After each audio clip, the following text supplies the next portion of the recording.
Hello, welcome to this week's episode of Absolutely Not. I am your host, Katrina Stroll. I am a people consultant and career coach who is dedicated to providing examples of setting personal boundaries at work and the vocabulary needed to name harm in those spaces.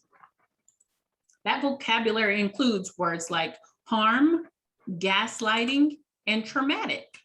These words and their definitions can be found on my resources page of my website, so feel free to check it out and learn more about the words we use on this show. Today's episode is titled Back the Fuck Up, right? Oh, soak it in, prepare, because the realness is coming. And that realness comes from my special guest today, Patricia Figueroa. Patricia is a former Fortune 500 recruiter, Dow Jones, and Bank of America, who currently owns a career coaching and resume writing business, The Career Glow Up. Patricia provides personalized, intensive career coaching services, as well as professional documentation and personal branding. She wants her clients to live their dream, not dream their life. Ooh, that's the glow up. Thank you so much for being here today. Thank you for inviting me. I'm excited. I'm so very excited. Can we please get into the title of today's episode, Back the Fuck Up? Where did that come from? Yeah, I was trying to think of a title, right? When you emailed me, and I guess to put it simply, like I've had my boundaries, I guess violated. I can't think of another word so many times that I wish I had said back. The fuck up, I guess I'll just say it, right? So yeah, it was just something that immediately came to my mind, and I'm like, let me run with it, because I didn't feel like you would care about the person. I'm like, I could always change it to TF, whatever. You were like, cool. So I'm like, cool. So that's what came to mind though, right? It's like, sometimes you do have to kind of be that hard about it, right? And I at that point in my work life, corporate America, I never was, right? So it's just something that popped into my mind when you reached out and wanted to know the episode title. Oh, I love that you've shared that with us today. And I also, I don't love it, but I like that you use the word violated because it causes a sense of emotion in me. Have your boundaries been violated at work? Could you talk about a time that that's happened? Yeah, they have been. And I know for some people it is a really strong word, right? But for me, I feel like it fits because I can tell you that one of the vice presidents that I recruited for at my last recruiting job just constantly treated me like crap. I didn't know another way to put it, but I was always like exceeding the expectations that he was laying down for me. But he'd be emailing me at 12:30, 1 a.m., 2 a.m. He would talk down to me in the meetings in front of his senior leadership team. That's kind of embarrassing, right? Because I was also recruiting for his leaders. And it was always just like, man, I wonder what I can do. Or like, not to be naive. Like there weren't a lot of people that looked like me, but still, like, I'm the kind of person I don't want to give up, right? So I'm like, if I'm doing my work and I'm going above and beyond, it's still not enough. It kind of just made me feel really bad. And I started to like shut down and I became withdrawn, right? But yeah, he was somebody that was just constantly like getting at me and like, going above my head to my supervisor. And I'm like, why? Like, I'm not even somebody that's combative. Like, I would have like worked with you. So yeah, definitely I can give that example of someone that was so high up in the company and I was intimidated by him. He was a very intimidating person. And I wish I had stood up to him, thinking back. Wasn't that long ago because it was my last corporate job, but definitely he comes to mind because he kind of made my life a living hell the whole time I was at that company, unfortunately. Oh, and for any leader that may be listening to this, did you hear that? A living hell from being violated so many times over. And the word that came to mind when you're describing your experience is repeat. This person was a repeat offender, repeat violator. How did you survive, or how did you deal with that type of abuse? Yeah, it's a great question. I shut my feelings off because you couldn't ask to recruit, like you couldn't request the business area that you wanted to recruit for. It was assigned to you. And that's the way it is in most companies. So I knew that like I couldn't get off of his business area. So I just tried to shut myself down as much as possible. So yes, speak for myself. It got me through. It allowed me to continue to excel. but it's not really that healthy when you think about it, because you are still being put through all of that stuff. So sure, it might work in the short term, but I think that it was pretty unhealthy because I just kind of held everything in. And also it lets the person know that they can kind of walk all over you, right? That's not a great thing you're putting out to the rest of the executives. I had so many executives. I had 9 business areas at one point. So for them to kind of look around and be like, wow, is that how he talks to her? And then they kind of, yeah, it was pretty intense. So it was unfortunate, but I really just kind of shut my feelings off, kept my head down, and I'm like, I have to just like get through this and not let him impact my ability to fill these roles and to be the recruiter I've always been. But I think in the long run, that kind of bites you in your butt a little bit. And I love that you are healthy enough to admit that now, and kind of now that you have the vocabulary you need, you're not going to allow that type of behavior. What was kind of the turning or pivoting point where you're like, okay, I cannot do this anymore? It's so funny you ask. He's the reason that I left the company. Oh, okay. So, yeah, here's the deal. So, like, I was recruiting a very high level position for him that had 435 direct reports. So he was like riding my butt about it. I interviewed 32 people for him. So that's ridiculous, right? So at some point I should have been like, hey, we're interviewing too many people. I tried, he wouldn't listen to me. One person I forgot to get back to. So like, if you tell me that, I'll jump on the phone. I never ghosted anybody, but sometimes it would take longer to get back. I'm so busy.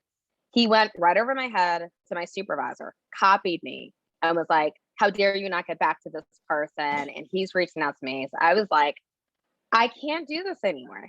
Like 32 people on top of 50 positions. So yeah, it kind of like the straw that broke the camel's back, if you will. And I ended up leaving because he was relentless. And I was just like, I'm done, So it was a great question, because sometimes it's just that one thing that just, it was too much for me. Yeah. Right. And look at that organization. They lost amazing talent just from having one person in that organization who was unable to be respectful of other people's boundaries and time, it sounds like. The word that came to mind when you're describing his behavior is power. This person wanted to feel powerful in that space. So they jumped, like instead of having a direct conversation, just like, oh, I'm going to make you feel the power that I have over this space. Wow, amazing. Okay, but we have boundaries now. So what kind of boundaries have you been setting recently around your workspace? That's a great question. So sorry, I'm trying to think of my answer. Apologies. I just want to be transparent. Sorry, that's what I was trying to say.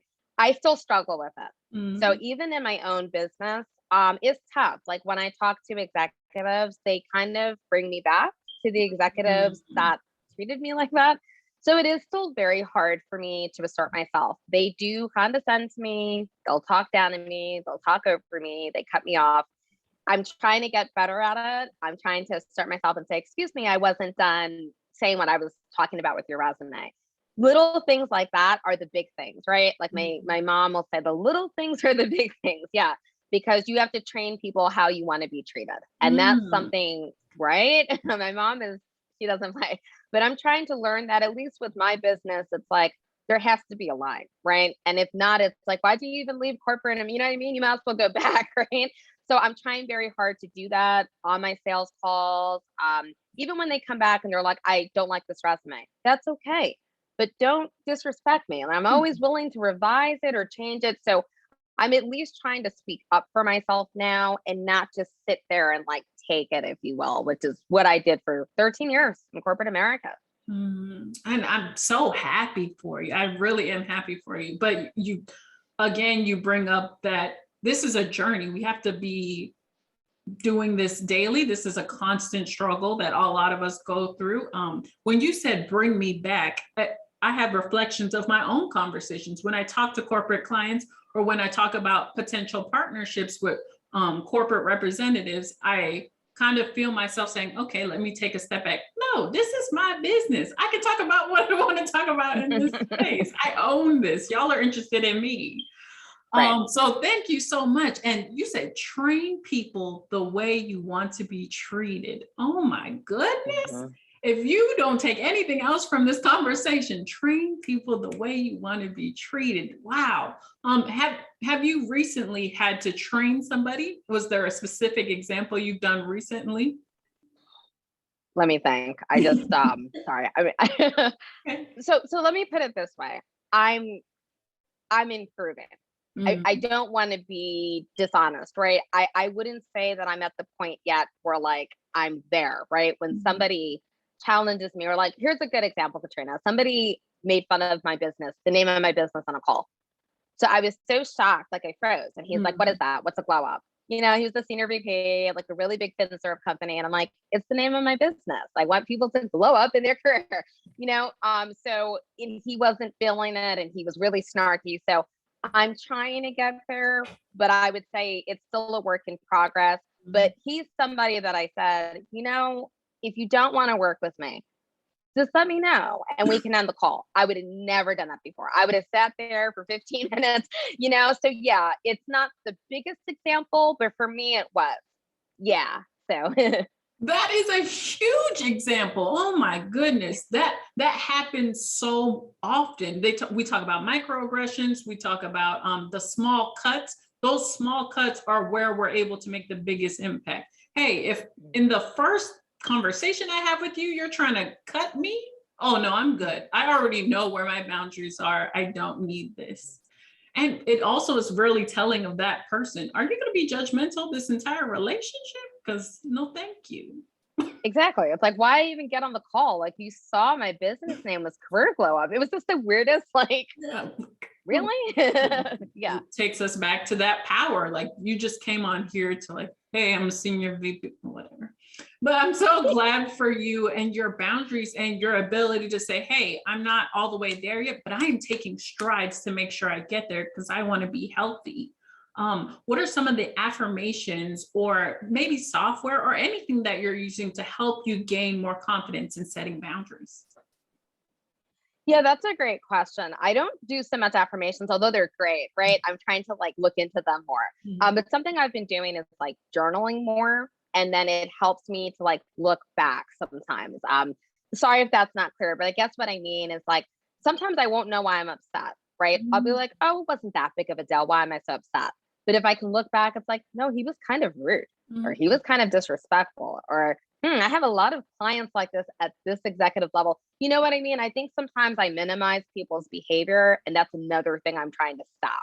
Like, hey, it wasn't the end of the world, but it was still kind of rude. Or it's like, I didn't have to take a half an hour to like go through his resume and then for him to just be cutting me off and stuff. It's like, why is that? Right. So Mhm. yeah, I think writing things down helps me process it more sometimes, and I can be more alert of patterns that Mhm. develop a lot in corporate America, and like I said, even in my business, right? And then trying to make sure that I don't let the same things happen to me again in my business that happened in corporate America. Oh my goodness, a powerful answer. I appreciate it. You said sometimes I minimize people's behavior. I think so often we get those messages, oh, it's not that bad, but those Mhm. are external messages that we receive from other people. It's so important, like you do, to process our emotions and take control of them and say, no, that cut me a lot deeper than I wanted it to cut. I don't want to have that conversation again. Let me talk to this person or figure out why this person is treating me this way. Right. Yes. Oh my. And you also broke down patterns. Wow. Because we can continue to do the work we're doing, but sooner or later we're going to have to figure out, why am I attracting this type of client? Or how did this client even get on a phone call with me? Like, how did you even get here? Because I'm not trying to attract people like you. So that's Exactly. Yeah. It's awesome. just you have to kind of be cognizant sometimes. I know sometimes it's my corporate background, like Dow Jones, Bank of America. So I do get a lot of those executive leaders and financial Mhm. services. But still, to your point, it's like, do you want to deal with all of them, or like, do you want to still do sales calls? So I started to kind of look at how my business was structured, because it's like, I'm kind of getting beat up on these sales calls, and it's like, I don't know why. It's like, why book me then? It was kind of like it messes with your mind, or my mind. I'll speak for myself. But it's like, yeah, even something like that, like I don't want to do sales calls anymore, right? Or I want to maybe pivot and maybe package my expertise in a course instead of these Mhm. repeated calls, because they're tough sometimes, right? They'll Mhm. come on and really make you feel like garbage for Mhm. asking for regular prices or standard Mhm. price. You know what I mean, Katrina? Industry standard prices. And Mhm. that's not something I wanted to keep experiencing. So it's a great point that you highlighted about what I said, because Mhm. we're kind of responsible sometimes too, in a weird way, because it's the energy we're putting out, that's attracting people. If they knew that I wasn't going to kind of sit there, because I try to give really excellent customer service, but it Mhm. can veer off into people pleasing, and I don't know what the line is Mm. sometimes. So yeah, people can feel that vibe sometimes that do so much, and it's like you have to correct at some point, right? Yes, excellent Mhm. customer service. I'll work with you, but don't make them feel like you're almost like at their beck and call, because it does kind of attract people who don't have great intentions, right? Oh my gosh. Yeah. What? And I love that you said I had to figure out where the line was. When I first started my own business, anybody who would reach out, I was like, great, throw something on my calendar. I do not do that anymore. I say, great, please visit my website, fill out this form so I can see what the hell you want to talk about, because my time is valuable. And Mhm. because a lot of those calls were just draining. It was just like, oh, I have this. And I'm like, oh, I don't even do that, sis. Why did you reach out to me? Yeah, definitely. Oh my gosh. So I'm so glad that we are both kind of growing in that. A lot of people have helped me in my transition. Who were the main people that helped you in being more boundaried in your life? That's a great question too. I mean, my mom, because she's very assertive. Um, she's that bitch. She wouldn't like me saying that because I cursed, but I don't know how else to describe her. She's just a very powerful woman with a very, very powerful aura. So it's like, I know that I'm not that, but I can pick up things from her. So Mm, just little tidbits here and there, little things, because she follows me on Instagram. It's like, oh, Patty, this, that, and a third. Just little like kind of gems I'll jot down, and or I'll sometimes be like, what would my mom do in this situation, right? Not that I'm, like it's not like Simon Says or something, but sometimes it'll make me realize like, okay, this is too much, right? Or how many mm, times can I let this person come back for a revision, right? At some point, mm, enough is enough, right? So she kind of will make me kind of question myself sometimes and make me realize if I'm giving too much of myself. I think, Katrina, we're all in this, not all of us, but me and you, I'll talk about, we're service providers, right? So we mm, tend to be kind of these heart-centered people that want to give, and that's good, but it's not good when it's like take, mm, right? There's mm, got to be collaboration. And again, sometimes folks like kind of see that opportunity and the intentions aren't good. So she kind of helps me like center myself. And it's like, mm, yes, you can give, but there again, we talked about it. There has to be a line, right? So my mm. mom has been really, really key in I would like to meet your mom. Okay. She sounds that. awesome. She is And I awesome. aspire to be that bitch one day. When I first started, absolutely not. My video coach would tell me, oh, just pretend like you're someone who's famous. What would someone who's famous do? Oh, they would go live every week, or they would post pictures every week. Just do what you would think they do. So having those examples in your life, it's so important because you have somebody there immediately. Oh, okay, what would my mom do? I'll do that instead. Cuss this person out or drop them as a client. Exactly.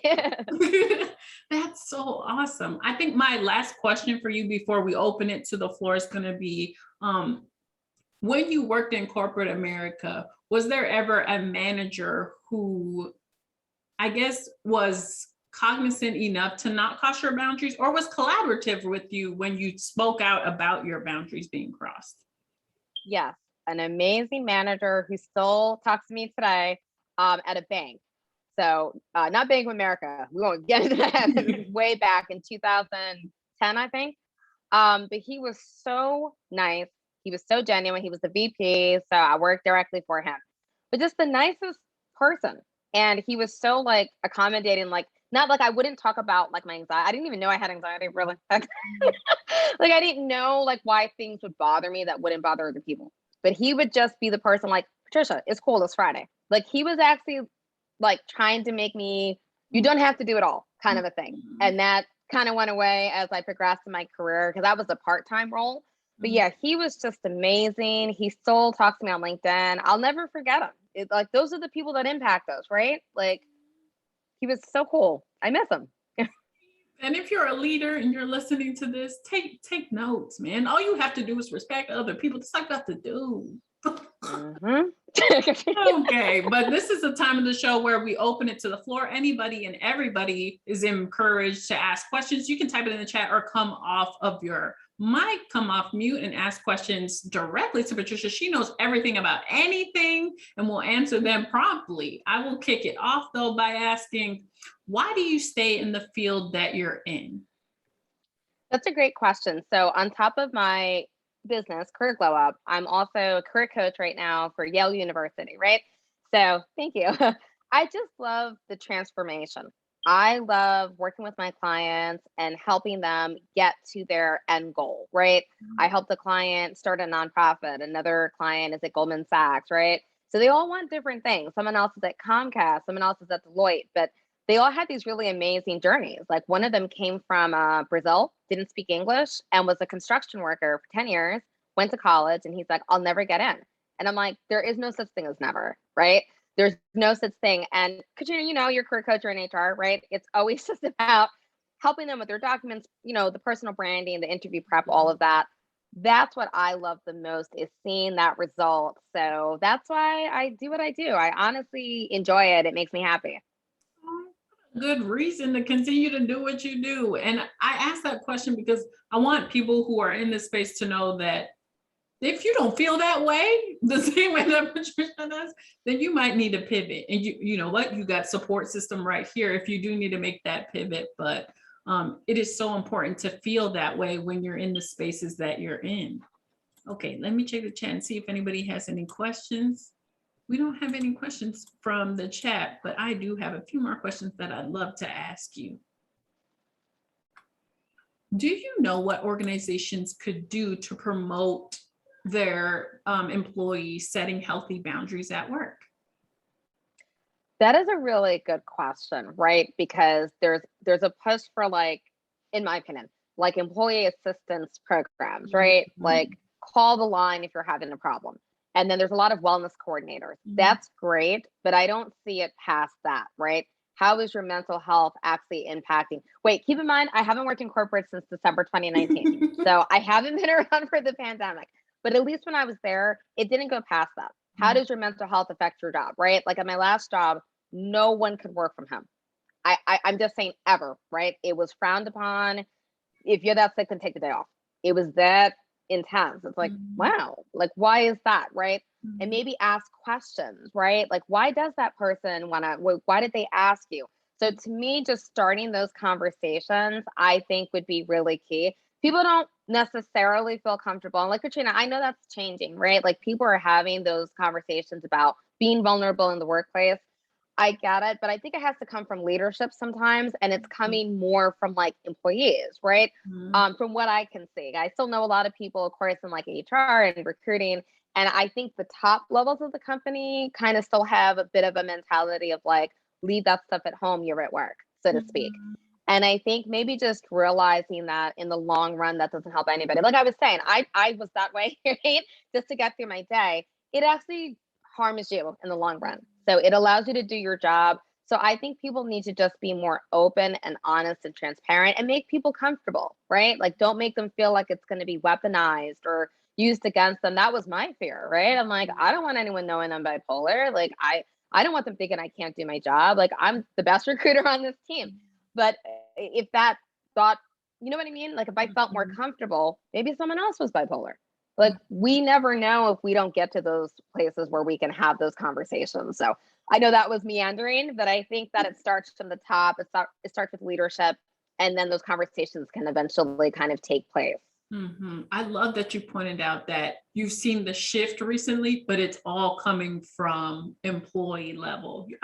And it made me really realize, oh, wow, I have not seen a CEO say, yes, we care more about, unless it's in a long statement that was written out by somebody else, but I have not seen a CEO or executive team members say, oh, this is a top priority now, stop production at all costs, put our mental health of our employees first. I have not. Ooh, so much more work to do, but we will get there, hopefully. But thank you for sharing all that insight with us. That's amazing. Now that you're seeing the shift, are you excited about it? Are you excited about more employees being more authentic at work? Sorry, I'm processing my thoughts. For me, I have a different personality. So maybe not for me because I would be uncomfortable. I don't know how to explain it. It's easier for me to compartmentalize. However, I don't think that's healthy. And I think that people are embracing it, right? So I think for most people, they want this, right? They don't want to have to kind of put on a face, right? Put on a mask, put on an act. Yeah, everything's great. How was your weekend? If they're like dying inside, if you know what I mean, like so to speak. So yeah, I think this is where society's kind of moving. It's changed, right, Katrina? Like it's not the way it was. Like I started in 2007. Things have changed since then. So I think overall it's good, but I would be uncomfortable because like that's just kind of not quote unquote how I roll, right? Like I tend to just kind of have recruiter me and then me, if you will, right? But Mhm. again, it's not that healthy. There have been studies done about like it's distancing behavior, if you will, right?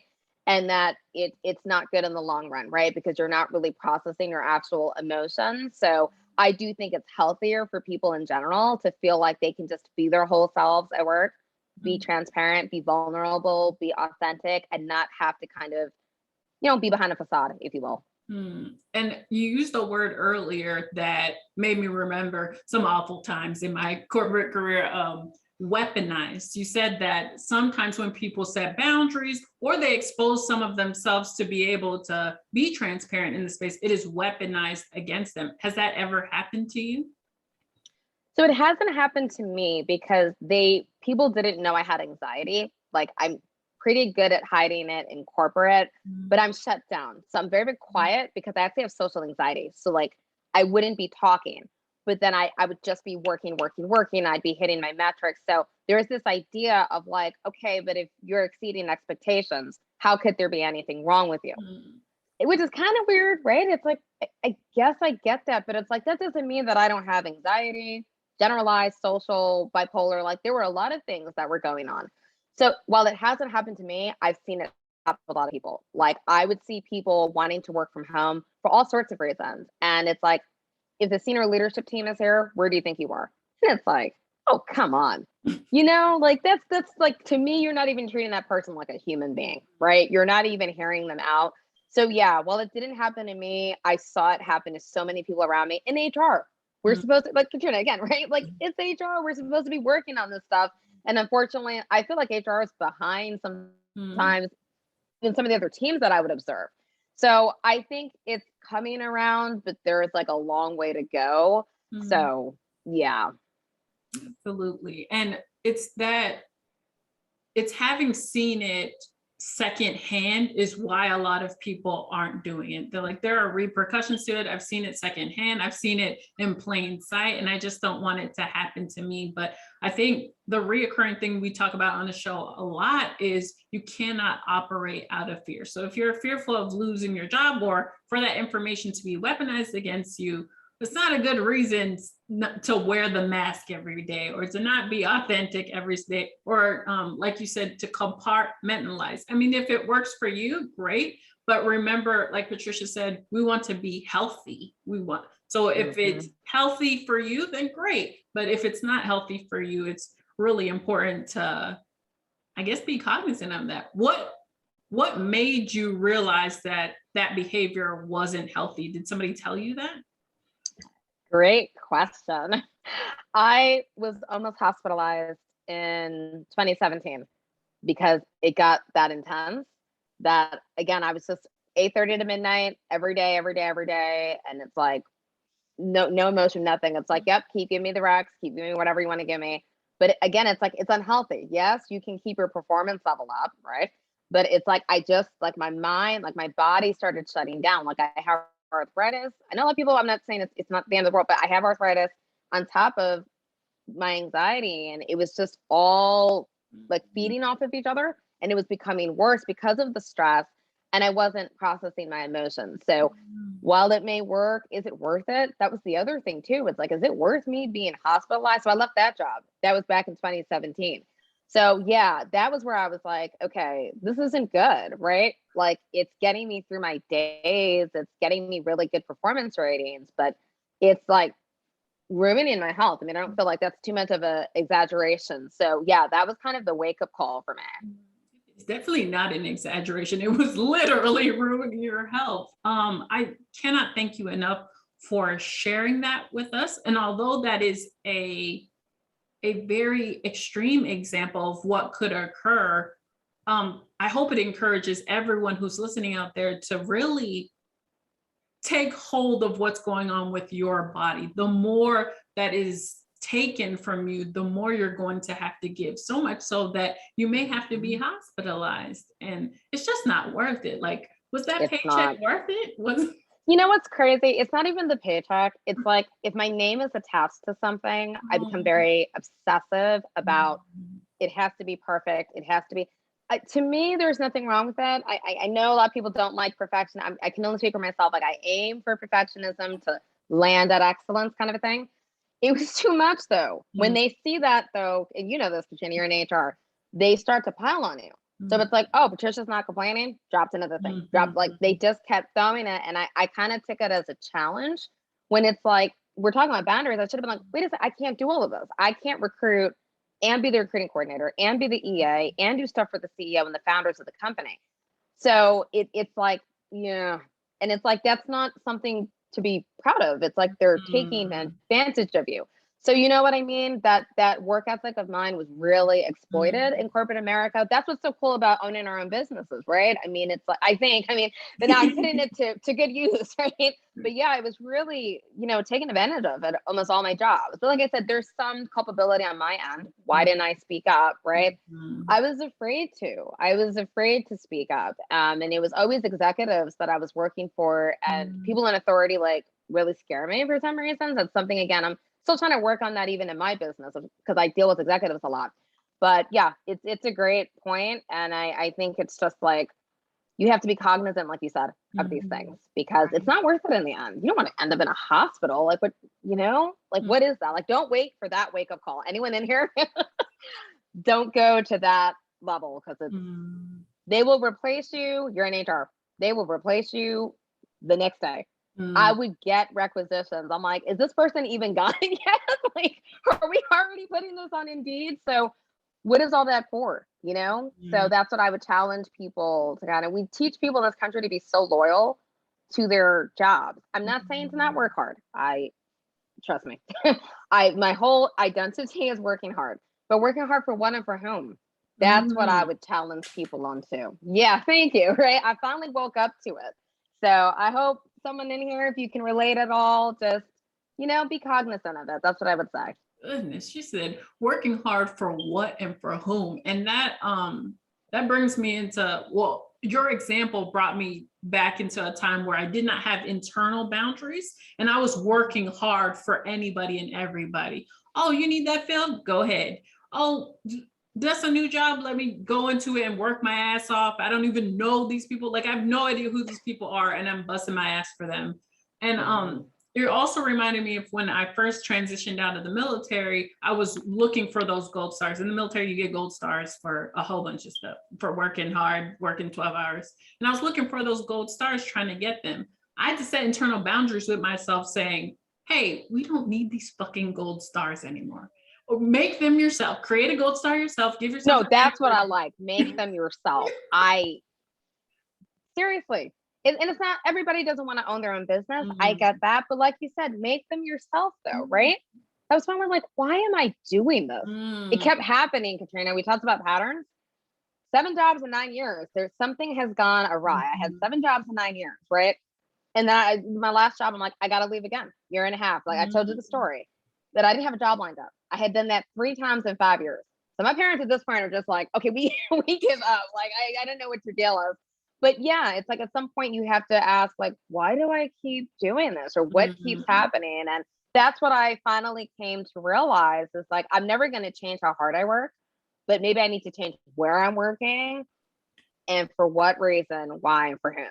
And that's really, it was kind of long. I freelanced for a bit, but I eventually started Career Glow Up. So See, and for anybody out there who may be a part of an organization right now who's like, yeah, this ain't it. But make sure not everybody can do what Patricia did and just not have a job lined up. Sure. But of course, you have two amazing career coaches in front of you right now. So create that support system and make that exit strategy. Patricia, before we wrap it up today, is there anybody in your support system that you'd like to shout out on the episode? That's a really good question. Definitely my dad, because I get my work ethic from him. He's instilled all of these values in me.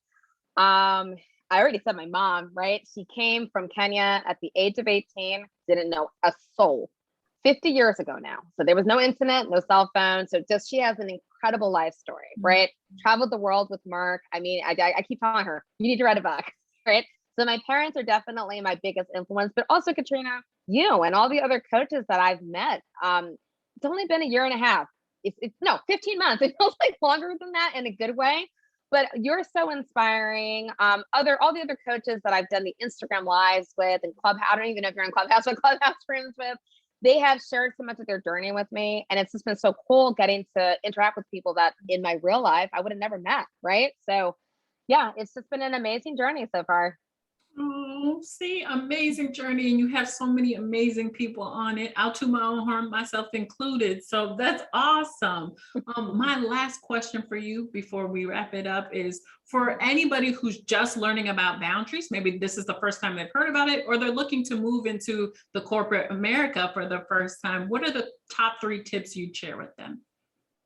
That's a great question. I would say just determine what your red line is, right? Mhm. Whatever that is, and don't let somebody cross that, right? I would also say try to get allies. Because of my social anxiety, I tend to say to myself, please don't do that. It really hurt me. Don't isolate yourself, right? Try to get allies. Number 3, look for a mentor, right? So allies are more like your colleagues usually. Mentors, usually, of course, are like maybe one level up because they can maybe help you through a situation that maybe gets difficult or tense. They might have been through it themselves, right? So hopefully anybody that's maybe like a recent college graduate, I hope that helps you. Those are things I wish I knew kind of when I started off. But yeah, this has just been such a great conversation. I hope that you guys found some of this relatable. That was really good. I love that you defined allies and mentors because some of us get those mixed up. Me, a younger version of myself, I got those mixed up a lot. They are not the same thing. So thank you so much for that. Is there any last minute sprinkles you want to share with everybody who's listening? I would just say stand up for yourself. I know it sounds cliche. It's not. Guys, for real, even in your personal life, at least for me, I don't know, friends, family, I'm just saying it's like they can cross over your boundaries too. You've got to stand up for yourself because if you don't do it, who will, right? So that's what I'll leave you guys with. Thanks for coming. Katrina, thank you for inviting me. It's just an awesome conversation. I love that. This was amazing. Once again, this is Absolutely Not. I am your host, Katrina Stroh. My amazing special guest today was Patricia Figueroa. Her information will be in the show notes when this is published. Please reach out to her if you want to talk more about her story, about everything she talked about today, and just the transition that is needed to be a healthier you, because that is what I learned today, a healthier you. That's amazing. For more information about the show, you can also always visit my website. But until next time, continue to set those boundaries and say absolutely not to everything that is unaligned. See you next time. Bye. Bye.